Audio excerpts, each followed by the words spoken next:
aducungure. Mbese ninde Yesu ndagushima, ibyo wakoze biradutangaza, wemeye kuza isi y'akaga.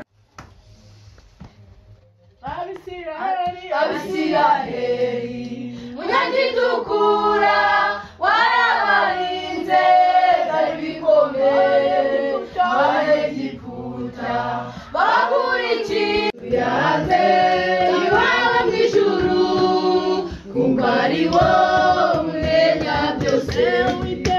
Uwiteka Mana yo mu ijuru, turamuye amaso yacu tuyanze iwawe mu ijuru, kuko ari wowe umenya byose.